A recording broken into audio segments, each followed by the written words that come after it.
Assalamualaikum warahmatullahi wabarakatuh. Perkenalkan, saya Fatahu Arazak, NPM 23011030106161. Pada kesempatan kali ini, saya ingin menjelaskan terkait dengan kasus audit badan usaha milik daerah, yaitu perusahaan G-Exec pada tahun 2020. Nah, ini merupakan tugas pada mata kuliah auditing 2.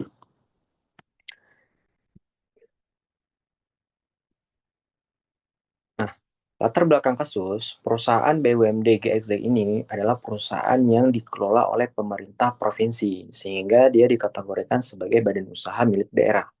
Nah, ternyata pada perusahaan ini itu terdapat dugaan bahwasanya adanya transaksi atau adanya kegiatan penyimpangan oleh direktur utama, yang dimana Bapak Anton adalah direktur utama pada perusahaan ini.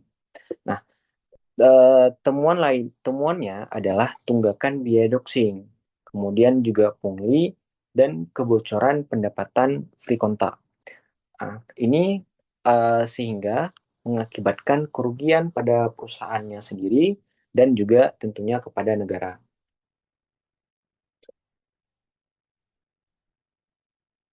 Nah, fakta utama kasus itu adalah tunggakan doxing. Nah, tunggakan ini itu sebesar 234.500. Nah, padahal biaya ini sudah disubsidi oleh pemerintah. Nah, kedua, fakta utamanya adalah pungli dan kebocoran fee kontak. Nah, pungli di sini itu adalah 500.000 per trip dikalikan dengan perharinya, sehingga 3 juta rupiah per hari. Dan untuk yang fee kontraknya itu sebesar 10% karena itu tidak masuk ke dalam uh, kas perusahaan. Nah, dalam dua uh, tindakan penyimpangan ini arah pelakunya itu adalah direktur utama dan adik kandungnya dari Bapak Anton.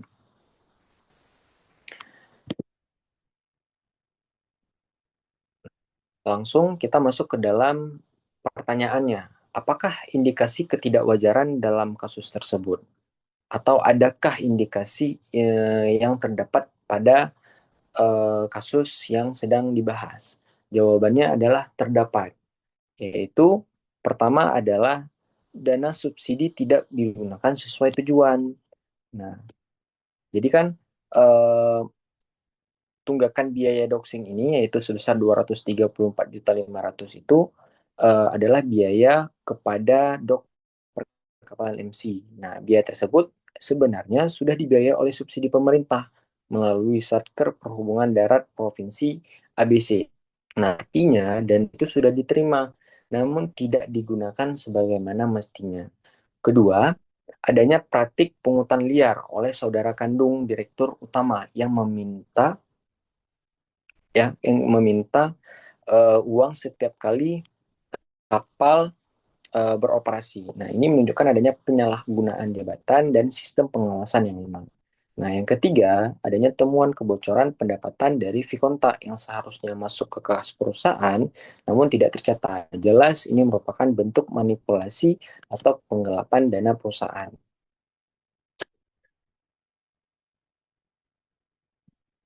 Kemudian yang kedua, di mana saja kecurangan bisa terjadi dalam kasus di atas. Nah, kecurangan terjadi di beberapa titik operasional. Yang pertama itu ada eh, dana operasional, yang dimana kecurangan dalam kasus ini, dana subsidi dosing tidak dapat digunakan sebagaimana mestinya, sehingga muncul tunggakan. Kedua, kecurangan dalam bentuk pungli, di mana terjadi penyalahgunaan jabatan oleh pihak eh, keluarga direktur utama untuk mendapatkan keuntungan pribadi dari aktivitas kapal. Kecurangan dari pada pencatatan pendapatan karena adanya fee kontak 10% yang tidak masuk ke kas perusahaan. Nah, ini menandakan adanya penggelapan oleh pihak manajemen. Nah, dengan demikian, kecurangan terjadi baik pada level manajemen, direktur utama, maupun pegawai operasional pengawas kapal, serta melibatkan keluarga pejabat perusahaan yang seharusnya tidak memiliki struktur formal. Yang ketiga, yaitu jelaskan langkah yang harus dilakukan untuk membuktikan kecurangan. Nah, untuk membuktikan adanya kecurangan, auditor harus melakukan beberapa langkah audit investigatif. Nah, yang pertama itu melakukan pemeriksaan dokumen dan bukti transaksi keuangan, seperti bukti pembayaran doxing, laporan kas, rekening koran perusahaan, serta kontrak kerja sama kapal perintis. Kedua, itu melakukan konfirmasi langsung atau konfirmasi eksternal kepada pihak ketiga seperti dok perkapalan MC dan Satker Perhubungan Darat untuk memastikan apakah dana benar-benar telah disalurkan atau tidak. Nah, ketiga, itu melakukan wawancara atau permintaan keterangan kepada staf pengawas kapal, bendahara, dan pihak yang terlibat dalam pungli untuk memperoleh keterangan yang konsisten. Keempat, auditor harus dapat melakukan uji analitis terhadap selisih antara pendapatan yang harusnya diterima yang dicatat juga pada laporan keuangan perusahaan. Nah, semua hasil tersebut akan dikomplikasi dalam laporan audit investigasi untuk menegaskan adanya indikasi fraud. Pertanyaan yang keempat, sebutkan kerugian atau potensi kerugian yang diderita BUMD dari transaksi tersebut. Siapa yang bertanggung jawab? Dalam kasus tersebut, BUMD mengalami kerugian dalam beberapa bentuk. Nah, yang pertama, kerugian finansial, yang dimana tunggakan biaya doxing 234.500 yang seharusnya sudah dibayar oleh pemerintah. Kedua, kerugian akibat pungli, di mana setiap hari perusahaan kehilangan potensi pendapatan sebesar 3 juta rupiah. Dan jika dihitung dalam satu bulan, jumlahnya bisa mencapai puluhan juta rupiah. Ketiga, kerugian dari kebocoran pendapatan Vikonta, karena dana tersebut tidak masuk ke dalam kas perusahaan. Nah, pihak yang paling bertanggung jawab tentunya adalah Direktur Utama Bapak Anton sebagai pimpinan tertinggi perusahaan karena lalai mengawasi kegiatan bawahannya. Serta Bapak Budi, yaitu adik Bapak Anto, yang terlibat langsung dalam praktik pungli dan penggelapan. Selain itu, sistem pengawasan internal perusahaan juga harus turut bertanggung jawab karena tidak mampu mencegah atau mendeteksi kecurangan sejak awal. Selanjutnya, pertanyaan yang kelima. Bagaimana tanggung jawab Anda jika Anda sebagai seorang auditor dalam mengungkapkan kasus ini? Nah, tentunya saya sebagai auditor, tanggung jawab utama saya adalah menjaga integritas, objektivitas, dan independensi dalam melaksanakan pemeriksaan. Auditor wajib mengungkapkan setiap indikasi kecurangan yang ditemukan selama proses audit. Dalam kasus ini, auditor harus melaporkan hasil temuannya secara transparan dalam laporan hasil audit investigasi, termasuk bukti pendukung dan analisis kerugian terjadi. Auditor juga harus memberikan rekomendasi perbaikan sistem pengendalian internal agar kejadian serupa tidak akan terulangi ke depannya. Nah, selain itu, auditor juga berkewajiban memberikan laporan kepada pihak yang berwenang, seperti Badan Pemeriksa Keuangan Daerah atau Inspektorat, apabila ditemukan unsur pidana atau kerugian negara. Kemudian yang keenam itu jelaskan teori yang mendukung kerangka berpikir terkait dengan kasus ini. Nah, kasus ini dapat dijelaskan melalui teori segitiga kecurangan. Nah, yang dikemukakan oleh Donald Creasy, dan pada teori ini kecurangan tentu terjadi karena adanya tiga unsur utama. Nah, pertama itu tekanan. Nah, yang dimana dalam kasus ini bisa jadi tekanan keuangan pribadi atau target tertentu yang mendorong pelaku melakukan kecurangan.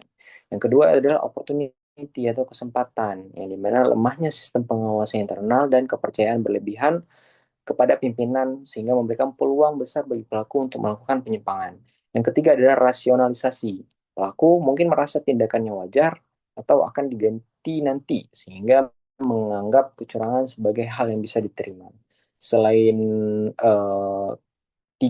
segitiga kecurangan ini, teori pengendalian internal juga relevan karena menunjukkan pentingnya sistem pengawasan, pemisahan tugas, dan akuntabilitas untuk mencegah terjadinya penyimpangan di lingkungan perusahaan milik daerah.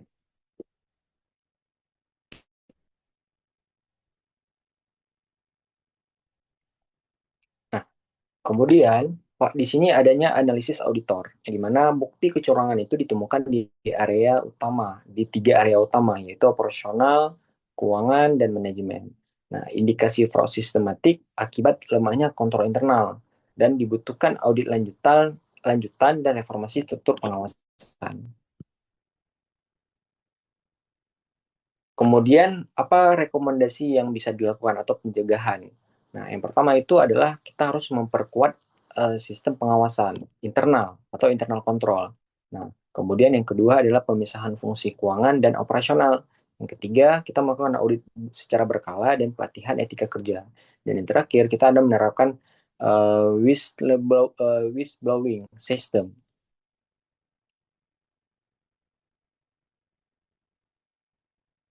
Kesimpulan dari kasus yang kita bahas tadi, yang pertama adalah kasus BUMD GXS itu menunjukkan lemahnya sistem pengawasan dan pengendalian internal.